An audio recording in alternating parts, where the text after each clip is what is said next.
Joining me now for his first interview since that hearing is a journalist you just heard testify on Capitol Hill, journalist Matt Taibbi. Matt, thanks a lot for your time. I really appreciate it. I've been very concerned about this symbiosis between these NGOs, government, and the FBI, and censorship. Through your work at the Twitter Files, how exactly does it work, and which results in content being pulled down?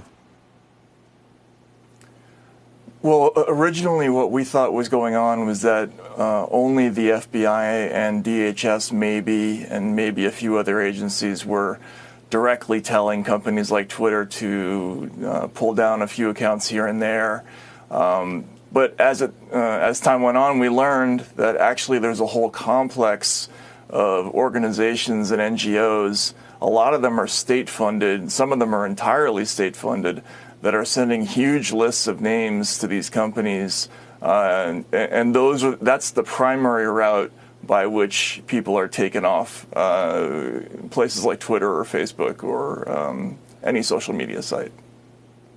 Matt, libertarian-leaning conservatives like myself have long been concerned about things like the Patriot Act, because what happens is, I think what you saw, and correct me if I'm wrong with the Twitter Files, where it starts as, hey, we're trying to get rid of foreign interference in elections, and it morphs into, Joey Bag of Donuts on the corner makes a tweet about the vaccine and finds himself, in the doghouse. I mean, am I wrong in that analysis? No, that's absolutely the correct analysis, because this effort actually began with counterterrorism in 2015, then it progressed to Russian foreign interference in 2016, 2017. And then next thing you knew, it was domestic violent extremism.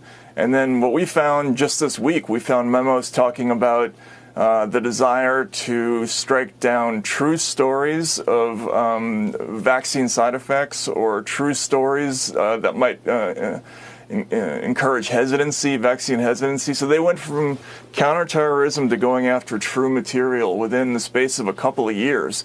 So it's a small group of people at first, and now it's a really, really big pool of people that they're looking at. Matt, I want to play for you this quick clip. Obviously, you were there, you've seen it, but the audience may not have. You're the one who exposed this malfeasance, and stunningly, you became the focus of their ire. Here, take a look.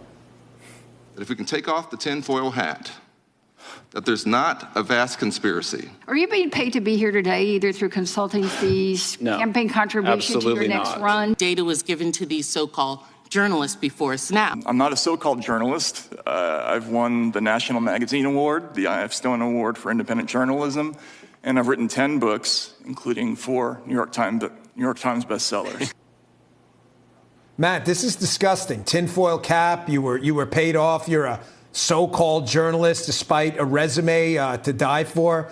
That had to bother you personally.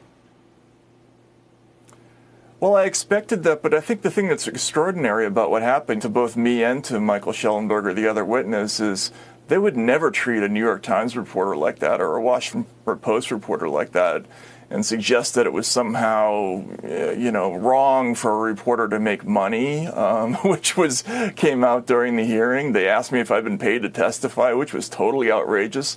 They called us a direct threat to people who oppose them. That's very ominous language for the government to talk about with regard to journalists. And again, they would never do that with somebody they considered one of their own, a typical mainstream reporter.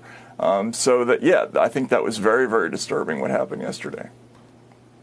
Matt, I don't know your politics. Frankly, I don't care. But I know you're a journalist, not a so-called journalist. And I really want to thank you. It's guys like you that are going to save this space, the journalism space. Thanks for your time. Thanks so much, Dan. I appreciate it.